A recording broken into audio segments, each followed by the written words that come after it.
Hi friends, welcome మన ఉమ్మడి వంటలు ఛానల్కి. ఈరోజు నేను చూపించబోయే రెసిపీ వామాకు బజ్జీ. వామాకులు తెచ్చుకొని బాగా శుభ్రంగా మట్టి అంతా పోయేటట్టుగా కడిగి నీట్గా శుభ్రంగా కడిగి పెట్టుకున్నాను ఫ్రెండ్స్. శనగపిండి వేసుకున్నాను గిన్నెలో, కొంచెం సోడా వేసుకుంటున్నాను. సోలా పొడి అంటాం మేము. తగినంత ఉప్పు వేసుకోవాలి. వాటర్ వేసుకొని ఉండలు లేకుండా బాగా నీట్గా బాగా రావాలి, క్రీమ్ లాగా రావాలి.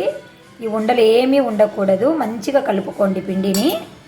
చూడండి, ఈ మోతాదులో కలుపుకోవాలి మనము. కొంచెం వాము వేస్తున్నాను, కొంచెం జీలకర్ర వేస్తున్నాను. వాము ఎందుకు వేస్తానంటే శనగపిండి కొంచెం వాతం అంటారు కదా, అది తగ్గడానికి, డైజెషన్ బాగా అవ్వడానికి అన్నమాట. పైన బాండీ పెట్టాను, బాండీలో ఆయిల్ వేసాను. ఇది వేడెక్కాక మనము వామాకు తీసుకొని ఈ పిండిలో ముంచేసి ఇందులో ఈ వామాకును ఇలా శనగపిండిలో ముంచేసి వేయాలి ఫ్రెండ్స్. ఇలా ఒకవైపు కాలాక రెండో వైపుకు టర్న్ చేసుకోవాలి. చాలా చాలా టేస్టీగా ఉంటుందండి. ఈ వింటర్లో ఇది చేసుకొని తింటే గొంతులో ఏదైనా కఫం ఉన్నా కూడా బయటకు వచ్చేస్తుంది. మనకు చాలా చాలా హెల్తీగా ఉంటుందండి.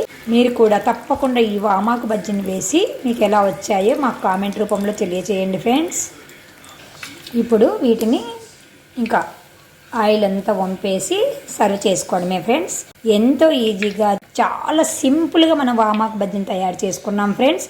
తప్పకుండా మీరు కూడా ట్రై చేసి మీకు ఎలా వచ్చాయో మాకు కామెంట్ రూపంలో తెలియజేయండి ఫ్రెండ్స్. Bye bye friends.